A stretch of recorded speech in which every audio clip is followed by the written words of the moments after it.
ऋषिकेश जी, राधे राधे महाराज जी। महाराज जी, कुंडलिनी जागृत होना या समाधि लग जाना ये साधक की जीवन मुक्त अवस्था है या इससे आगे और भी कोई कुछ और अवस्था है? या देखो, हमें लगता है कि नौलखा हार खरीदने की हमारी सामर्थ्य नहीं है और हम करोड़ों के हार की बात करें ऐसी होगी ये चर्चा, क्योंकि आज कलिकाल में ऐसी साधना जिससे कुंडलिनी जागृत हो और समाधि को प्राप्त हो कोई बिरला परमहंस महात्मा होगा। जब 3 घंटे सिद्धासन और पद्मासन में बिना हिले जड़वत बैठा हो और उसके श्वास के सामने आटा रखा जाए और वो उड़े ना, ऐसी सूक्ष्म श्वास हो गई हो, तब शुरू होता है कुंडलिनी का जागरण। कई घंटे पद्मासन में बैठते हैं? वो तभी कहा 9 लाख के खरीदने की ताकत ले, करोड़ों के हार की बात पूछे। अरे पूछो तुम्हारा मंगल कैसे होगा ना। हमें जाना बिहारी जी की तरफ और छठी करा के किलोमीटर गिने तो फायदा क्या होगा, क्योंकि इतनी सामर्थ्य कलियुगी प्राणी में जो संयम नहीं है, ब्रह्मचर्य नहीं है, तपस्या नहीं है, तो जहाँ कठोर आसनों में बैठने का अभ्यास पुष्ट नहीं हुआ। पूज्यपाद उड़िया बाबा 18 घंटे पद्मासन में एक आसन में बैठते थे, 18 घंटे। तो हमें लगता है कि हम वो चाल चले जिससे हमारा मंगल हो जाए। वही चाल नहीं है, और भी चाल है। जब साधक अपनी चित्तवृत्ति का निरोध करके, प्राणों को सूक्ष्म करके, मन को निसंकल्प करके परमात्मा में लगाता है तो उसकी समाधि लगती है। समाधि का तात्पर्य होता है जैसे सोया हुआ पुरुष है पर वो तमोगुण की निद्रा अवस्था है, ऐसे जगे हुए सुषुप्ति अवस्था में रहना। अगर आंख खुली है तो खुली है, पर वो सुषुप्ति अवस्था जैसी अवस्था है, उसको कुछ दिखाई नहीं दे रहा, कुछ सुनाई नहीं दे रहा, केवल परमात्मा में स्थिति। एक होती है संप्रज्ञात विचक्षणा समाधि, एक होती असंप्रज्ञात विचक्षणा समाधि अष्टांग योग में। समाधि आदि का अधिकारी तो पहले यम, नियम, प्राणायाम, प्रत्याहार, ध्यान, धारणा, समाधि।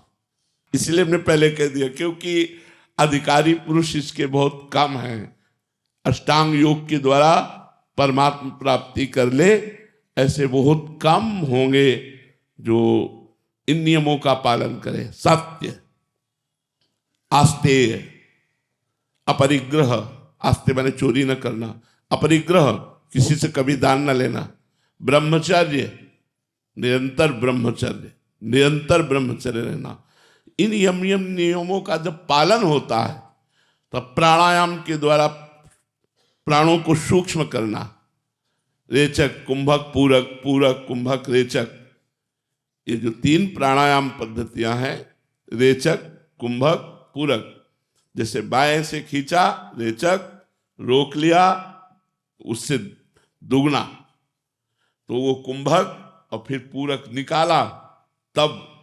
अब ये कम से कम 10 सुबह, 10 दोपहर, 10 शाम, 30 प्राणायाम का अभ्यास करें। कितना करते हो नहीं जानते? अरे यार प्रश्न करो ऐसा जिससे तुम्हें लाभ मिले। अब तुम ऐसे प्रश्न का, हम तो बोलते चले जाएंगे, अब तुम्हें पता ही नहीं कि बोल क्या रहे तो मतलब फायदा क्या मिलेगा? ऐसी चर्चा से फायदा क्या जिसमें न तुम चल रहे हो और न समझ रहे हो? तो हम उसकी चर्चा करें तो आपको लाभ क्या मिलेगा? नहीं। तो हमें लगता है अपनी स्थिति के अनुसार चर्चा हो तो ज्यादा लाभ मिलेगा, क्योंकि सब यहाँ सदगृहस्थ और भगवत मार्ग में चलना चाहते हैं। कोई चल रहे हैं तो ऐसे ऐसे प्रश्न करो तो ज्यादा अच्छा रहेगा। देखो, आप विरक्त होते, सन्यासी होते तो हम बहुत दिल लगा के चर्चा करते और आर पार चर्चा उसकी होती। अब आप चल ही नहीं रहे उस मार्ग में तो चर्चा क्या करें? आप बताओ हमें। ज्ञान हो जाएगा। वो ज्ञान का मतलब क्या हुआ?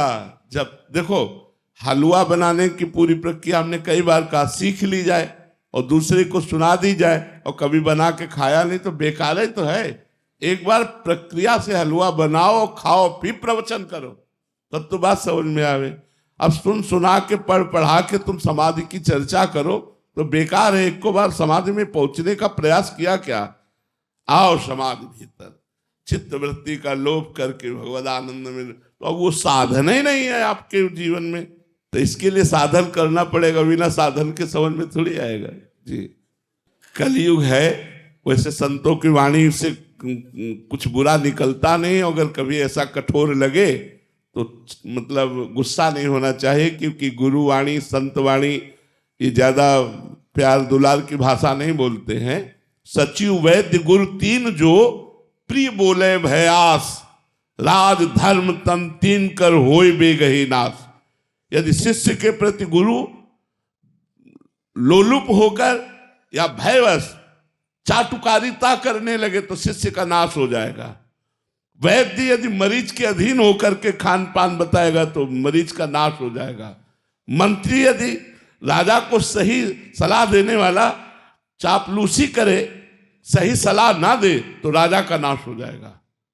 सचिव माने मंत्री, वैद्य, गुरु तीन जो प्रिय बोले भयास, राज धर्म तन तीन कर होय बेगही नाश।